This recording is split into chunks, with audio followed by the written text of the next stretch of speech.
పట్నంలో అంటే ఇంటి కిరాయిలు కట్టాలి, కానీ ఊర్లల్లో చాలా మందికి గా తిప్పలు ఉండయి.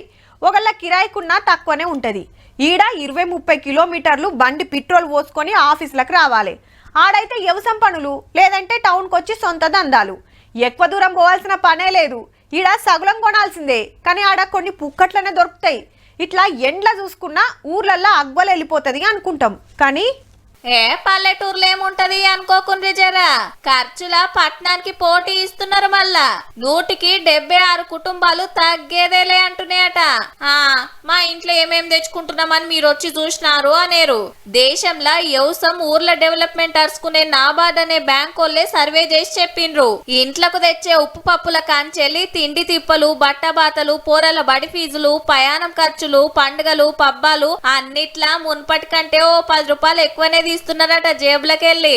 ఆమ్దాన్ ఉంటేనేగా ఇంతో అంతో పెట్టేది. కావచ్చు కూడా.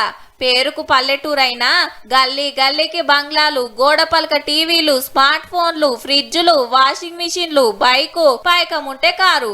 ఆన్లైన్ షాపింగ్ లదిగిన జోరే ఉన్నది. ఇక పండుగలు దావత్లకైతే గొర్రెల మందలు గోషుడు, కాటన్ల మందు దింపుడు, బయటికి పంపి పోరలను చదివిచ్చుడు, మంచి సంబంధాలు దేవులాడు, లగ్గాలు చేసుడు నడుస్తుందట. అనొద్దుగన్ని నలుగుట్ల ఇలువుండాలని కొందరు ఎచ్చులగ్గిన పోతున్నట్టుల్లా. మరి అంతిట్ల ఖర్చు పెట్టుడేనా? 10వ పరికి ఏమన్నా ఎన్కేసేది ఉందా అంటారా? 120 కుటుంబాలు మాత్రమే ఖర్చులు తక్కువ పెట్టి ఎక్కువ దాచుకుంటున్నాయట. సేట్ల కాడ మిత్తిలకు అప్పులు తెచ్చుడు బంద్ పెట్టి బ్యాంకుల లోన్లు తీసుకుంటున్నట తక్కువలో దొరుకుతుందని. మా ఏరియాలో గిట్లుంది, మా ఊర్లో గట్లుంది, మీరేమో గిట్ల చెప్తారేంది అనేరు. నాబార్డు సంఘపోలే రిపోర్ట్ ఇచ్చిండ్రు, మేం చెప్తున్నాము గంతే.